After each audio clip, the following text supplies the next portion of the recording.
Hey guys, Jake and Sarah Salyer here with another episode of At Our Kitchen Table with Hearth Homes Realty.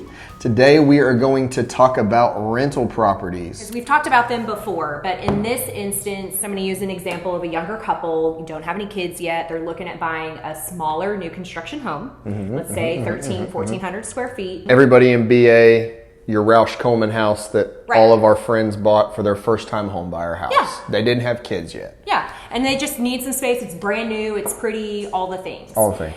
However, we have always said this, you're going to get more bang for your buck buying existing than buying new construction. Meaning 2 years, 3 years go by and that new couple, oh, we're pregnant. We immediately need more space.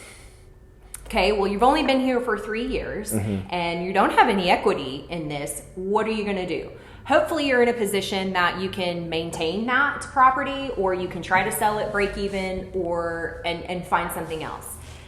One of the things that Jake and I have discussed over the last 3 years is, holy cow, we wish we had more rental properties, because all of the rental investors in the last 2-3 years, when they sold their properties, they raked in the dough. They raked it in. And we've talked about this. I feel like I missed the boat on a lot of things. Land in BA when it wasn't a gazillion dollars.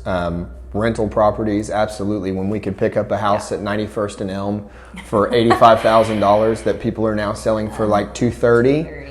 And so for a long time, I thought that rental properties just, oh my gosh, I don't want to mess with the tenants, blah, blah, blah, blah. But it's in your holdings. Yeah. So it's my 15 years from now when maybe I've only made $100 a month, but I had 10 of them. So I made an extra $1,000 a month. But 15 years from now, and that mindset never changes, right? So 15 years from now, when we bought that for $200,000 and 91st and Elm, and we held it for that long, but now we can sell it for $350,000, and we did that 10 times over the board, and we've got so much equity in them, and we walk out with $2 million. Those are the game changers. I guess the biggest thing I want to advise in this situation, we're not ever saying don't buy new construction. We totally get it. Some people are like, I don't want to live in something that somebody else has lived in. I hear that quite often, which I'm like, really? I mean, that's like the way of the world. But and that's okay. So if you're going to you're set on, I want brand new construction, that's fine. If you know your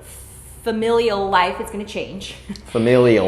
Family life is going to change. You're going to grow, you're going to expand, maybe new job opportunities. There's a lot of times that people leave.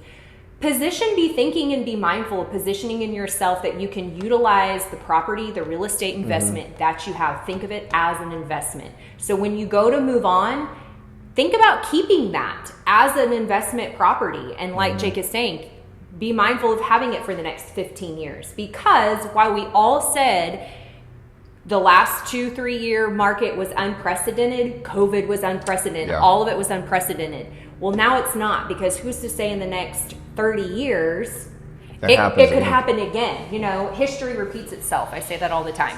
Where we're going to go through some lows in the future, we're all anticipating that, and we're starting to feel like we're going into a low. It's going to pick back up.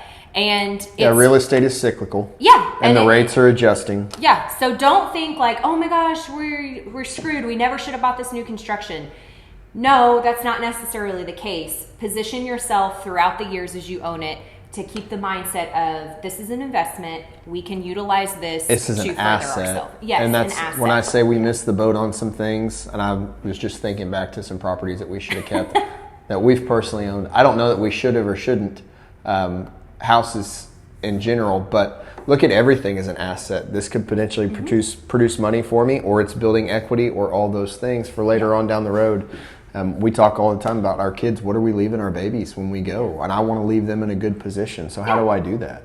And you can talk to so many financial advisors or lots of people, and they're going to say real estate. They're making more houses, but they're not creating more land that it sits on. Absolutely. So if you can own a piece of that, that's a great investment asset right there.